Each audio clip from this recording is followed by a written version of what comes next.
Yang pertama yaitu relasi makna. Relasi makna atau hubungan makna adalah hubungan kemaknaan antara sebuah kata, frase, klausa, atau kalimat dengan kata, frase, klausa, atau kalimat lainnya. Yang kedua yaitu sinonimi. Kata sinonimi berarti nama lain untuk benda atau hal yang sama.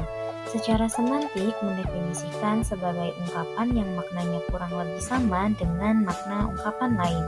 Contohnya, kata buruk dan jelek adalah dua buah kata yang bersinonim. Yang ketiga yaitu antonimi dan oposisi. Kata antonim yang lazim disebut lawan kata berasal dari bahasa Yunani kuno onama, yang berarti nama, dan anti yang berarti melawan. Secara harfiah berarti nama lain untuk benda lain. Antonim juga disebut dengan istilah oposisi makna. Ada beberapa jenis oposisi makna, yaitu yang pertama oposisi mutlak, yang kedua oposisi kutub, yang ketiga oposisi hubungan, yang keempat oposisi hierarki, dan yang kelima oposisi majemuk. Di sini terdapat pertentangan makna secara mutlak, umpamanya antara kata hidup dan mati. Antara hidup dan mati terdapat batas yang mutlak, sebab sesuatu yang hidup tentu tidak mati, sedangkan sesuatu yang mati tentu sudah tidak hidup lagi. Yang kedua yaitu oposisi kutub. Makna kata-kata yang termasuk oposisi kutub ini pertentangannya tidak bersifat mutlak, melainkan bersifat gradasi. Artinya terdapat tingkat-tingkat makna pada kata-kata tersebut. Misalnya, kata kaya dan miskin adalah dua buah kata yang beroposisi kutub. Yang ketiga yaitu oposisi hubungan. Makna kata-kata yang beroposisi hubungan ini bersifat saling melengkapi. Artinya kehadiran kata yang satu karena ada kata yang lain yang menjadi oposisinya. Tanpa kehadiran keduanya, maka oposisi ini tidak ada. Kata-kata yang beroposisi hubungan ini bisa berupa kata kerja, seperti mundur maju, pulang pergi, pasang surut, memberi menerima, belajar mengajar, dan sebagainya. Selain itu, bisa juga kurung makperti selatan, buruh majikan, dan sebagainya. Yang keempat yaitu oposisi hierarkial. Makna kata-kata yang beroposisi hierarkial ini menyatakan suatu deret jenjang atau tingkatan. Oleh karena itu, kata-kata yang beroposisi hierarkial ini adalah kata-kata yang berupa nama satuan ukuran, seperti berat, panjang, dan isi. Nama satuan hitungan dan penanggalan, nama jenjang kepangkatan, dan sebagainya.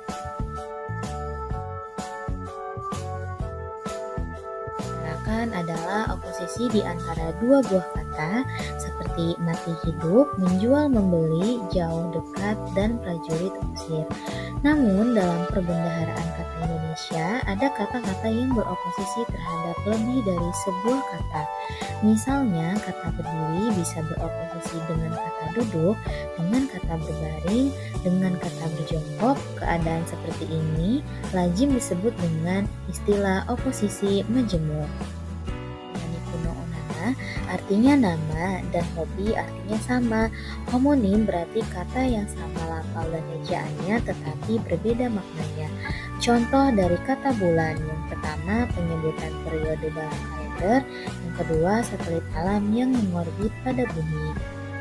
Yang selanjutnya homofoni. Homofoni adalah kata yang sama lafalnya tetapi berbeda ejaan dan maknanya. Contohnya kata masa dalam perkataan media massa dan masa dalam waktu.